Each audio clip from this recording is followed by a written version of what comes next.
I want to say hello and good morning, good evening, good afternoon. I'm so glad you're with us. My name is Heather, and I am the Vice President of Education at Pearson College. I'm also a year 20, and I'm very, very pleased to see everybody who's here today, everybody who's gathered, and also to acknowledge that this is a unique opportunity for us to come together that we're really trying to take advantage of in these times. Feel free, and actually I would encourage you to rename yourself on Zoom. And so if you click on your own photograph and three little dots on the top of your photograph, you'll have a chance to rename yourself. Consider how you're connected with the college, and we can see those coming up.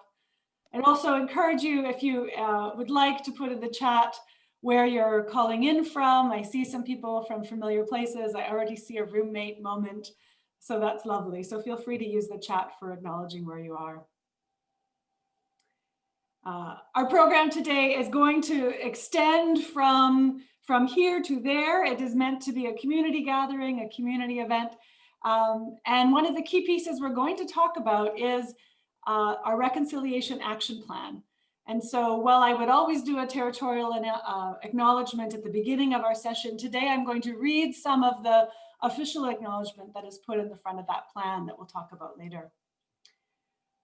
So with that, I want to acknowledge that the community of Pearson College lives, learns, and works on the unceded territory of the Siano First Nation. The Siano people, although a distinct and independent nation, are part of a larger Indigenous cultural group referred to as Coast Salish on Vancouver Island, and with a broad area that encompasses much of southern Vancouver Island. The word Siano translates from the Klugum language as the place of the big fish, indicating the richness of sea life in the region that has sustained the Siano people and neighboring First Nations with food, shelter, medicine, and clothing. The Siano people are known as people of the salmon, which reflects the marine environment where their culture and history developed. We also acknowledge that the land upon which Pearson sits and where I right now stand is unceded territory, which respects the fact that Siano people never gave up, legally signed away, or ceded their lands to Canada or indeed to Pearson College. And I am looking forward to a further conversation about that as we proceed. Thank you so much for people giving some of the lovely chats. We're going to have a real opportunity for connecting across the call. But right now, I am also going to take a moment before we get any further to acknowledge that this year, 2020, we have lost many members of our community. These are alum as well, including very recent alum, as well as a former faculty member and key member of the UWC movement. And I recognize that for some of you, this may be the first time you're hearing this news, and for that, I extend my sympathy. And for all of us, I think it behooves us to take a moment to reflect on the people who have made a big difference in the lives of Pearson College.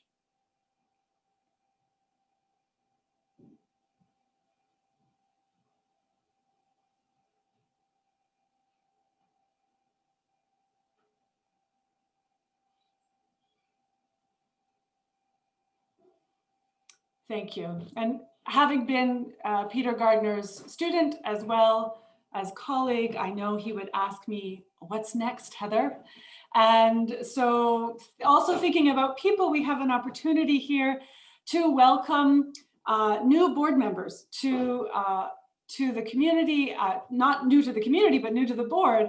And I'm very excited that all three of the new board directors are also alum. And I want to give an opportunity to congratulate them. Also to say thank you to the outgoing board directors, two of whom were also alum. And so having a real opportunity to engage in this volunteer and very intensive way of connecting with the college. I think if we go now to gallery view, we might have an opportunity to see if any of you are on the call. I think I saw you, Anita. If you'd like to just say yes. hello, welcome. Hi everybody. This is Anita George from year 4, and I'm delighted to be with you and delighted to have an opportunity to be on the board of Pearson College. I've been kind of disconnected for a while, so this is a great opportunity for me to connect back with everyone. Thank you. Oh, thank you so much. And Yolande, I think I see you also.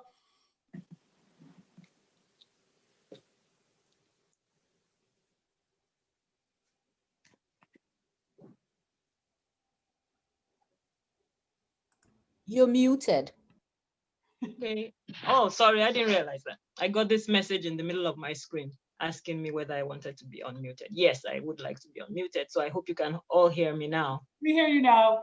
Yes, so it's really lovely to be here. Like Anita, I have been also pretty disconnected over the years. After I left Pearson, I was last at the reunion in '95, which shows you it's been a really long time.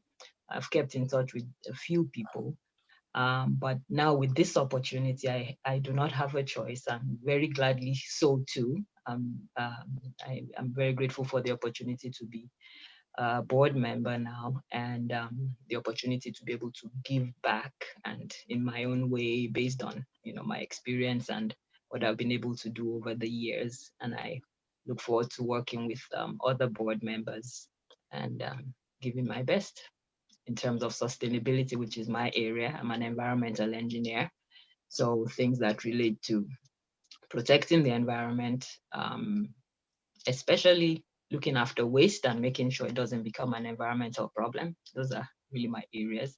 So I'm hoping that I would be able to help the board in whatever capacity my skills and experience are valuable. Thank you. It's very nice to be here.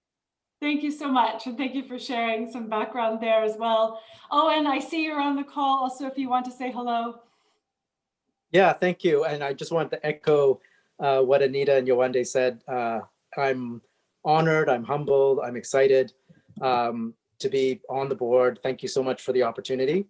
It's been a fun couple of days. I've had a chance to speak to some of the current board members as well as to have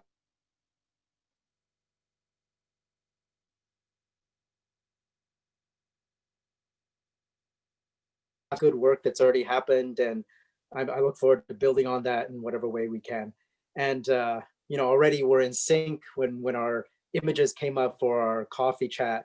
Yolanda and I noticed that we both chose the exact same background image, so that's a good sign for some synchronicity and some good partnership in the months and years ahead.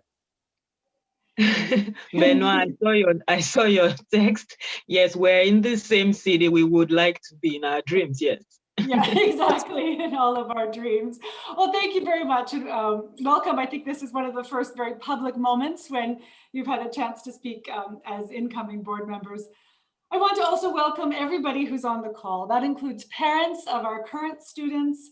That includes former faculty and staff.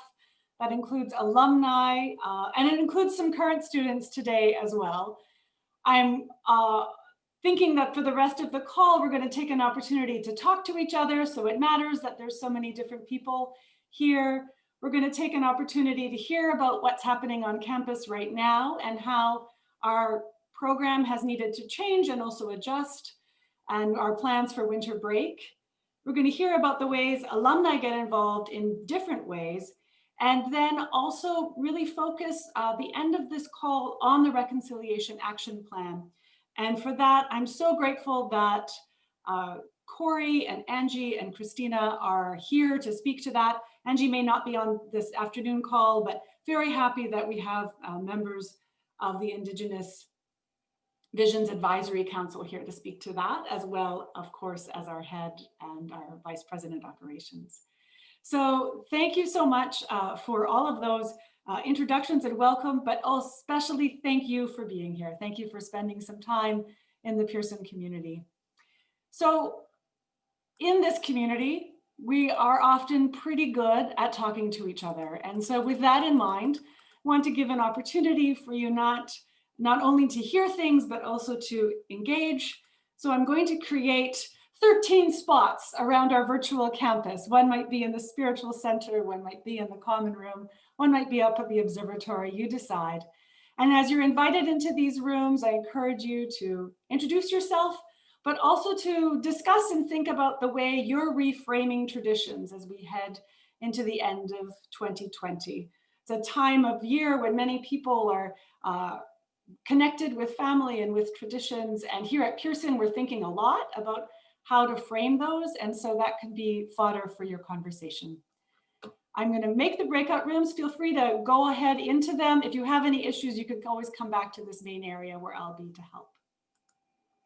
Hope your conversations were rich and rewarding and gave you a chance to connect with people either who you knew well or people who you hadn't met yet. And I think that's often what happens at Pearson. You think you know someone, or you think you're hanging out with the people you expect, and then you get a surprise. So one of the things that I wanted to make sure we have the opportunity to do today, we all did as we planned this, this update, was to talk to current students about how we've been thinking about reframing traditions and reframing things heading into the end of the year. So Rasim, I saw you on the call, and I maybe saw you with someone else, which is great. Why don't I turn it over to you to talk a little bit about how the college looks in a COVID reality this term? Yes, I'm with Francis. Hello. Year 47, and I'm Racine, year 46. And we are joining this Zoom call from the Victoria House Day Room. Some may have good souvenirs of that place. As a COVID-19 working group member, the school has created this committee to be able to look at COVID-19 regulations during this pandemic. I can say that even though we are following a lot of protocols, mask wearing, obviously, hand sanitizing, surface sanitization, and all those, we can still have some social interactions and not always distanced, as the houses are considered as more closed bubbles, and we can have more closed interactions with people from our same houses. That's great, thank you. And Francis, we'll come back to you. Giovanni, when we're thinking about what's going to happen next with winter break, what kinds of things are we planning already? And if people have questions they want to put in the chat for students, I'll manage that too.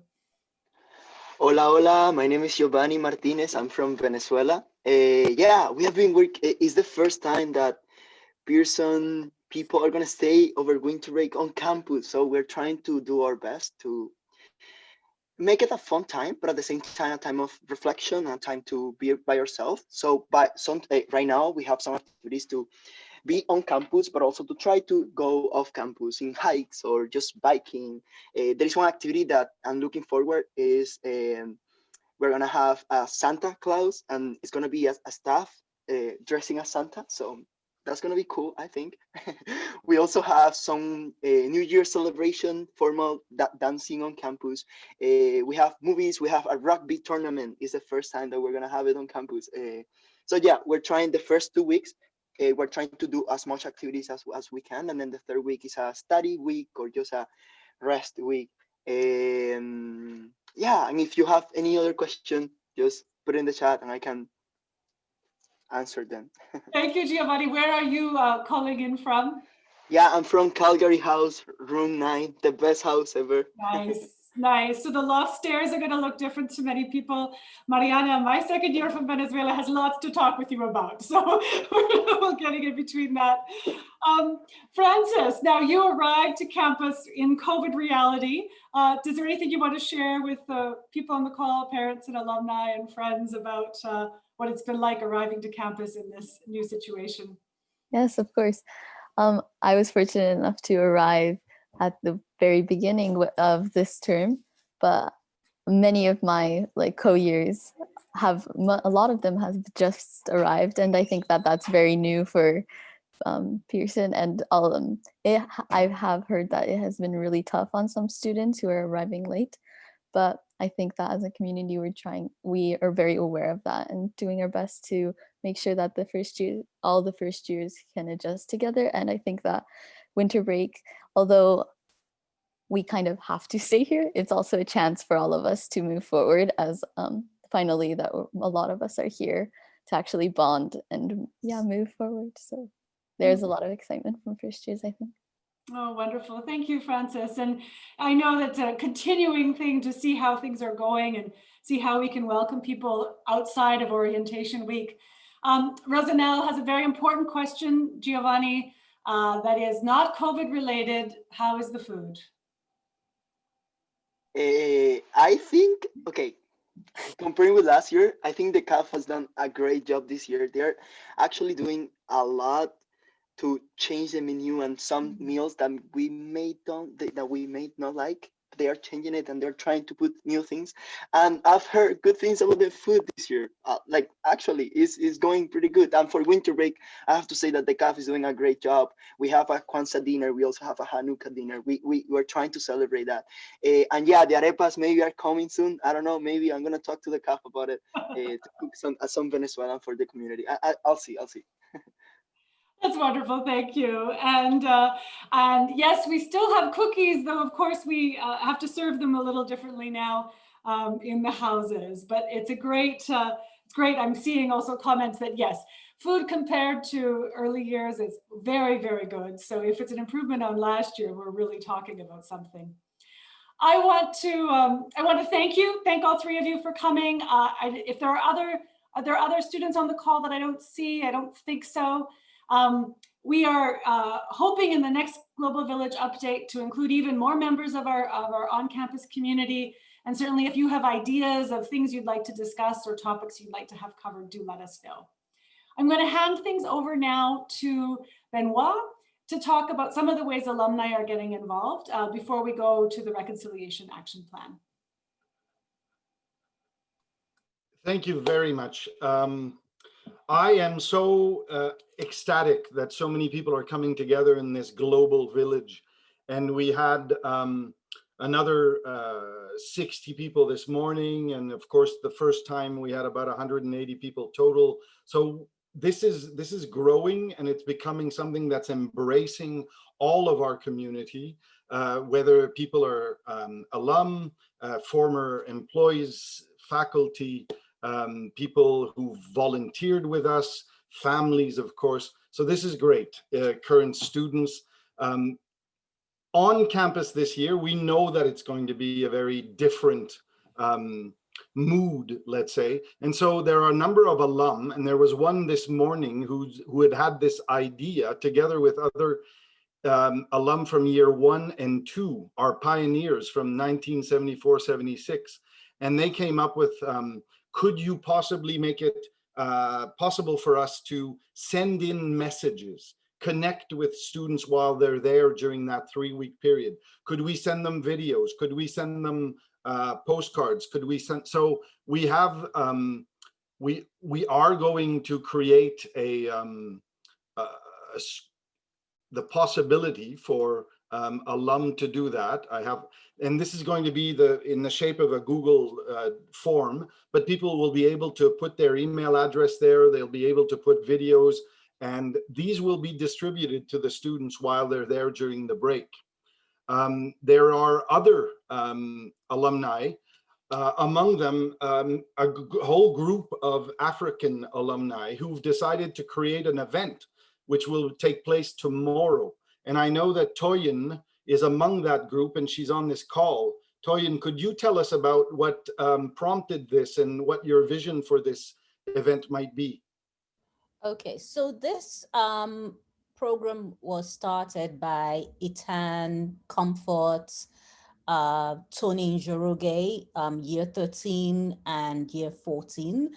And they reached out to a few of us via Facebook and said, hey, what can we do for current students at on campus? So we met in a Zoom meeting.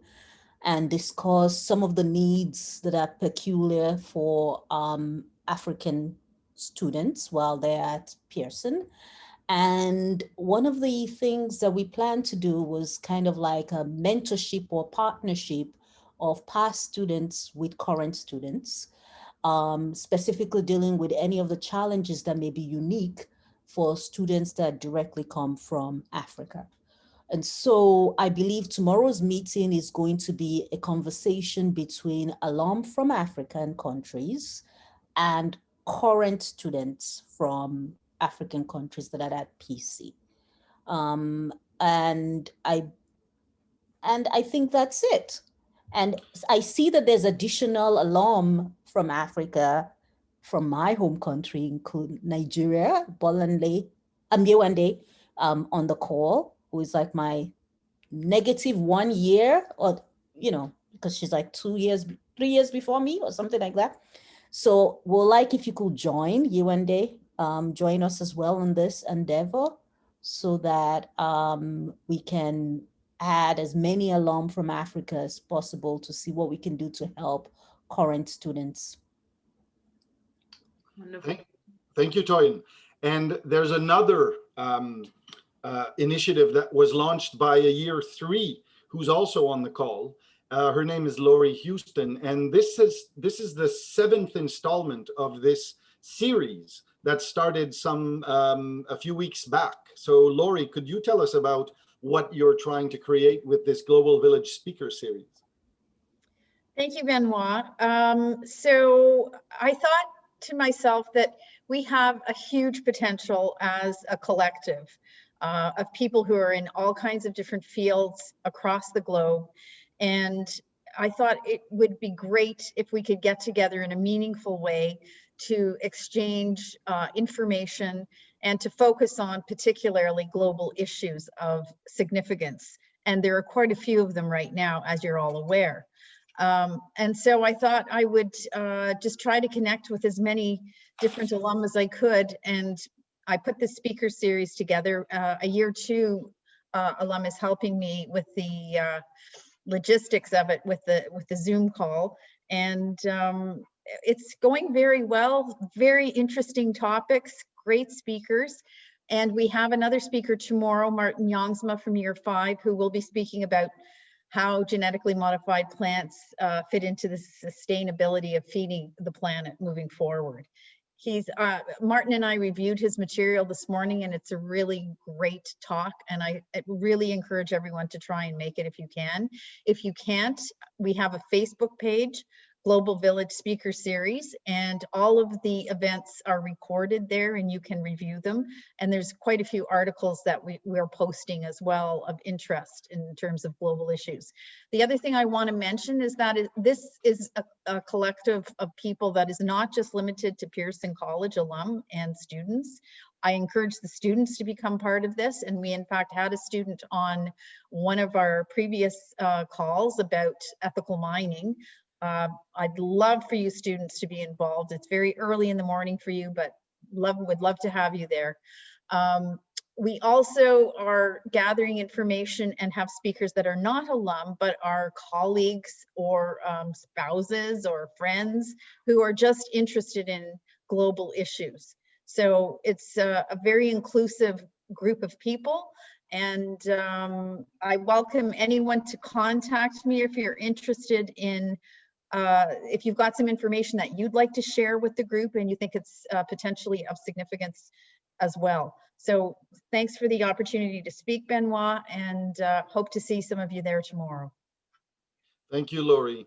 An interesting thing that happened about Martin is that it's so early in Vancouver, in Victoria on campus, when he'll be giving his talk tomorrow, that the biology teacher, Emily, has asked for him to give a class because his topic and her curriculum happen to be matching right now. So this is great that one of our alum from year 5 is going to be teaching in a biology class. Thank you. There are many of these resurging initiatives that are coming up from the alum. And this is really creating a huge landslide of opportunities and possibilities for people to volunteer on the one hand, organize on the other. There are groups, as we've heard, that are coming together to do class year scholarships. So years 3, 4, 5, 6 have raised up to $750,000 over the next 5 years in pledges, just because they had had such a great 40-year reunion and they came together online. This technology obviously has been helping us. So thank you to all the alum who are getting involved in every which way possible and participating. And on to you, Heather, for the continuation with the reconciliation plan. Thank you. Thanks so much. And I saw in the chat, of course, people wanting to get involved in each of these initiatives. I know that eNews will cover some of them. Benoit, there's a couple specific questions about getting involved with the African alumni conversation tomorrow. I'll leave that with you to see if there's any connections that can be made, but I saw the comments and I know you. I think that it's wonderful to see the enthusiasm, and something that we really wanted to comment on today was that even while our students may find themselves experiencing time on our own, as it were, here at Pearson, we are part of a much larger community. Now I'd like to welcome Corey Wilson to start us off talking about the Reconciliation Action Plan that was recently published by the college. One of the things that if you like to do a couple things in your Zoom windows at a time to get a chance to look into where you are or where you've traveled and what traditional territory that's on, I've put a couple different ways to do that, both a phone number and a website. And I think without further ado, Corey, I'll pass it over to you. And we'll also put in the chat a link to seeing the Reconciliation Action Plan in its entirety. Great, thank you.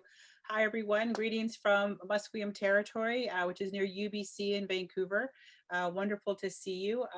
We're just, I guess I can give you a brief rundown on the reconciliation plan and the action plan. Very grateful and pleased that the board passed the plan at our last board meeting in November. Also wonderful to see people from my year, including my roomie, Toyin. Woohoo! So good to see you. And I noticed in the photograph, of course, Toyin looks exactly the same as she did back then as well. So she's lovely, looking lovely as usual. So yes, it's been a long haul to get this plan done. Very excited about it, very positive. It's important to know that the plan was Indigenous led, Indigenous created, with incredible support from the team at Pearson as well.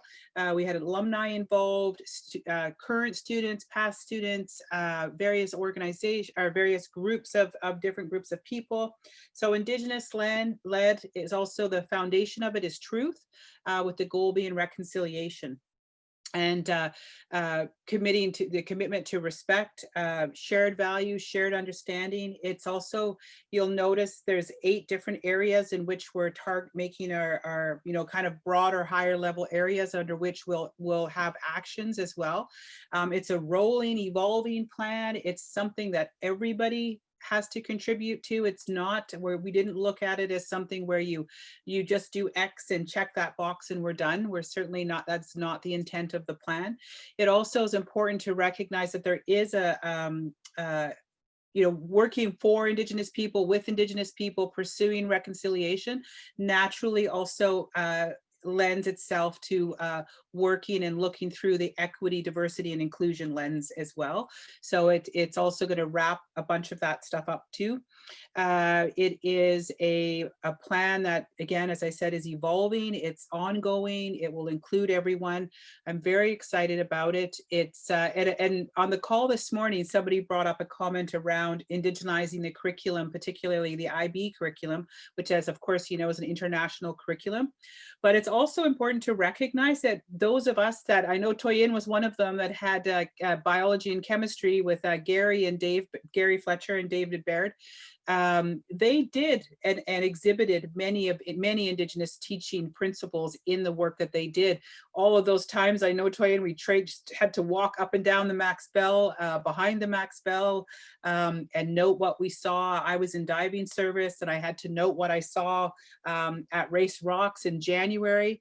It was freezing cold, and we flipped that little square plastic thing over and wrote down what we saw. So that is the observing, being in environment, that experiential learning is really an Indigenous way of knowing and being, and something that we have had at Pearson College throughout our time. Of course, we need to do more, and of course, we need to add in more Indigenous content, but working on this plan goes beyond the classroom as well. It goes to the faculty and staff, raising the awareness and knowledge of faculty and staff, ensuring that when students graduate from Pearson College, they have a very thorough understanding of the place and space that they occupied for those 2 years, and an understanding, an authentic understanding of the place of Indigenous people in Canada, in Canadian, I guess it's the other way around, of an understanding of Canada on Indigenous land and the true history of Indigenous people. So it's very exciting. It's not going to be perfect. We're going to have some bumps in the road, most likely. One, of course, is always it's challenging financially to advance a lot of these initiatives. And COVID has prevented us from getting out and meeting and greeting all the people that we've intended to do that. But having said that, hands go up to Heather and Craig and Ty and the team, and Deanna, of course, who have maintained in many ways one of the best relationships that we've ever had with the Sianu First Nation over particularly the last 6 months or so. It's been exceptional. So I can't wait to see what we'll do once we're allowed to actually visit each other and talk to each other. And of course, there are 7 other First Nations in Greater Vancouver, of which we will hopefully become friends with as well. And a wide variety of activities and events and things that happen in Victoria. And it's also, even though Victoria is on Coast Salish territory, you're pretty much kind of like Vancouver, likely going to find representatives from a variety of Indigenous backgrounds in Victoria from all across Canada. So we've got a lot of opportunities. We're looking at how service activities can be reflective and supportive of equity and diversity, as well as Indigenous. There's all kinds of things that can happen, which I think will be fantastic. And, everything from increasing awareness, and the faculty and staff are doing an incredible job in TOK. I believe you've been doing it for the last 2 months, understanding of place and space about Indigenous people. So it's something that's very exciting and in many ways very leading as well. When we look at other boarding schools, if you will, across the country. So so much so that I guess somehow somebody found my name for the Independent Schools Association in Canada and said, we want to help our other independent schools in Canada do what you're doing at Pearson College. So hands up to Pearson College for that. And it's very exciting. And I'm happy to answer any questions. Christina is also on the call. I don't know if Angie made the call. Christina is part of was part of the kind of alumni consulting community. And Christina, perhaps maybe you want to say a bit about what you're doing and your excitement about the plan. Just not to take too much time, I get excited about this and then I end up just going on and on. So I just put in the chat there an email address. It was such a great thing to be a part of this visioning committee. What was really great also is that there were present students at that very time that some are now alumni recently, and also staff and faculty that have been around. There was someone in admin recently hired that is from a local First Nation on the island, as well as Jeffrey, who's been around, most of us will recall, for a very long time. And just to hear the collective value placed on those people coming together, on what they had to say, their knowledge, their experience, that kind of thing, but also to recognize. And I think sometimes it happens when people, in my experience, come back for the reunion. It's like, oh my goodness, we didn't know this was happening back then. Or, mental health support really wasn't, I don't know, I'm year 30. So I don't know what happened before year 30, but in year 30, there wasn't a lot of mental health support. And that was very clear when we grew up and then returned 10 years later, and so when I was a student at Pearson College, I remember being invited to welcome my first year from New Zealand's uncle, who was a chief, a Maori chief in New Zealand.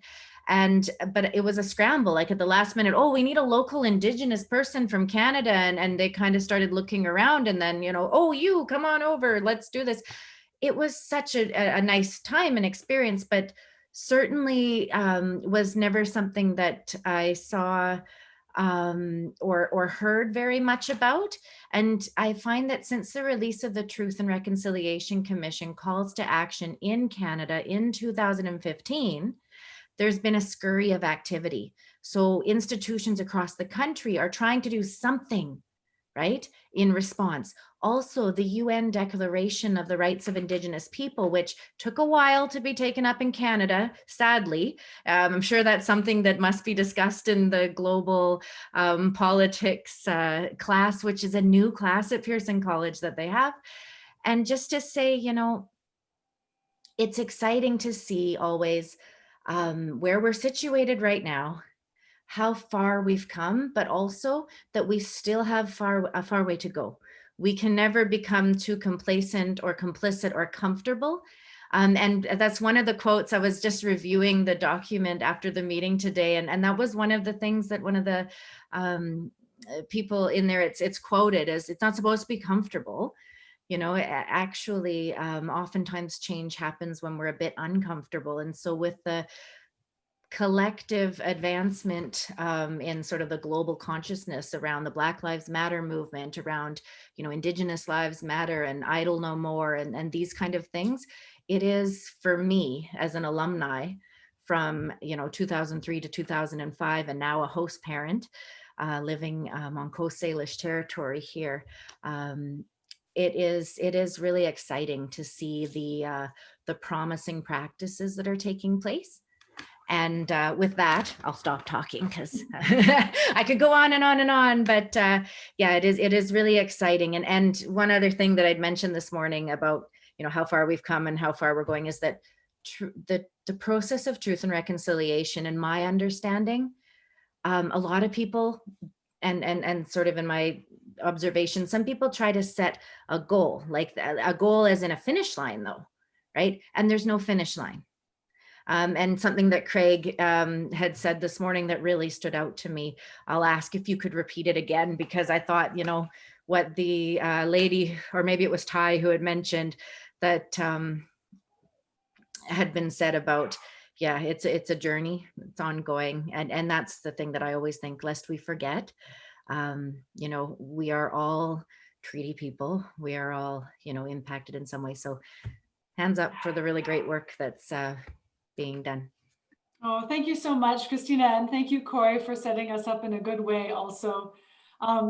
You've indicated that Craig is on the call. So our head of college, I want to pass this over to you. And I know our VP operations is also ready to speak about this. If you have questions about the reconciliation plan or anything else that's come up for you, please do put them in the chat. We'll see what we can cover in the next 10 minutes or so. And I also want to, that's all. Over to you, Craig. Yeah, thank you, Christina, and thank you, Corey. And I just wanted to thank everyone for the huge amount of work that's been put into this plan. I am honored to be part of the team tasked with stewarding the actions from the plan. And as everyone's saying, this is an ongoing piece of work that will never end.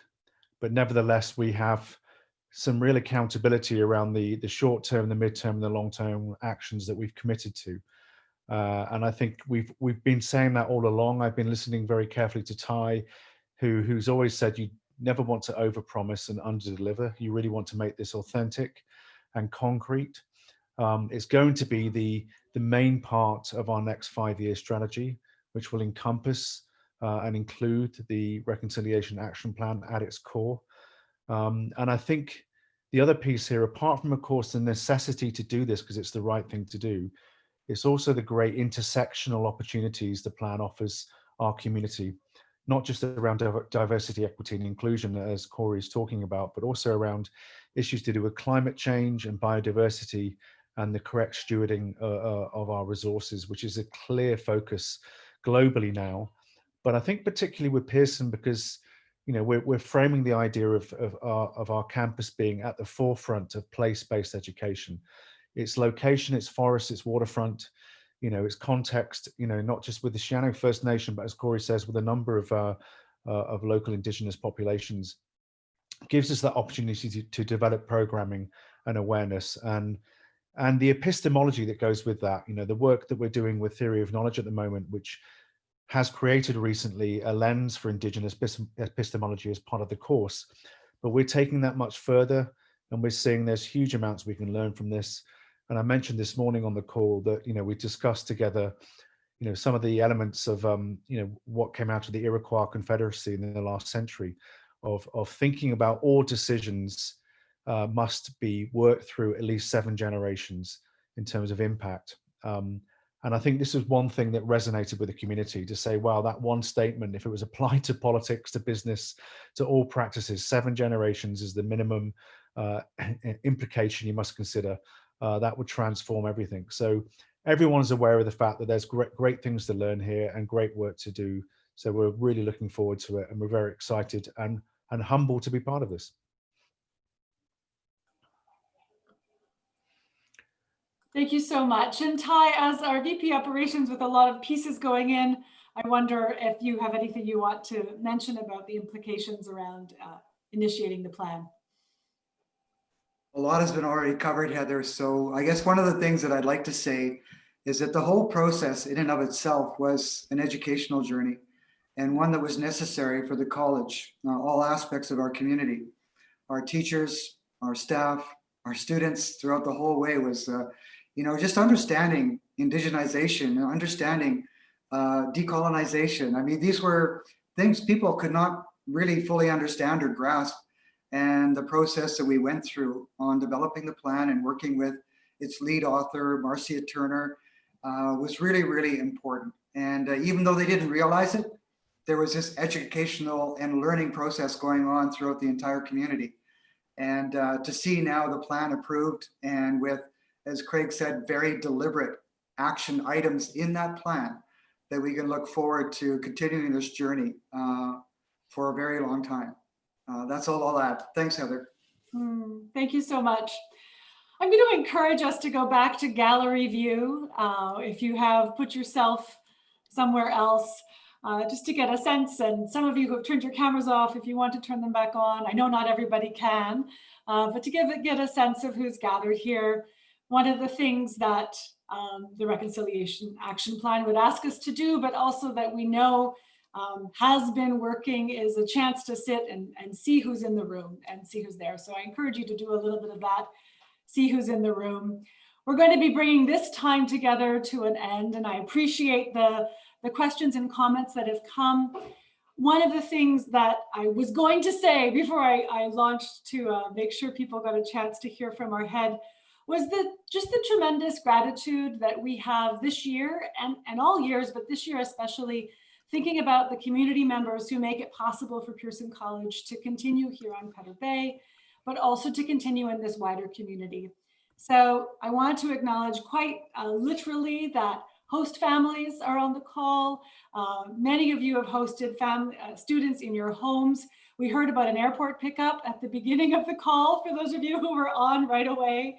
That continues to happen, and after COVID times will happen again. We heard about alumni really reaching out specifically to students, and I really appreciate that. There are also people on the call who I've had the opportunity to teach. And I'm so glad that you're interested in what's going on at Pearson, and I want to send a special hello to you.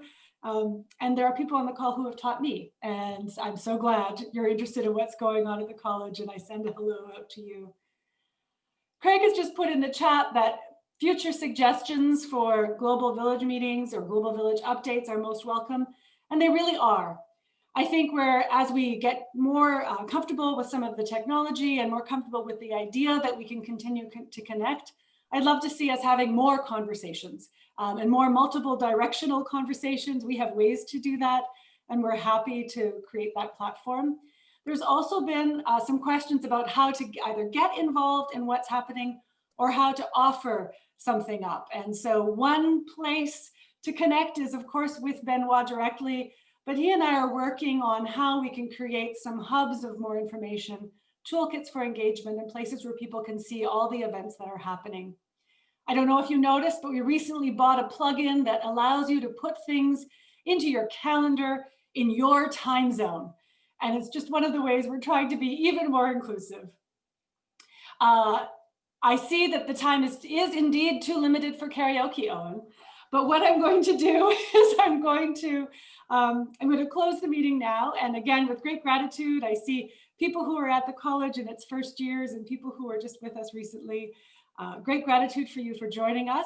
I'm going to close the call officially now. I'm going to ask that people unmute themselves, say hello and goodbye as you go. And I won't run away though. So if you want to stay or have another question or have another conversation, we'll stay here for a moment as well. So thank you for joining and all the best for the season to you.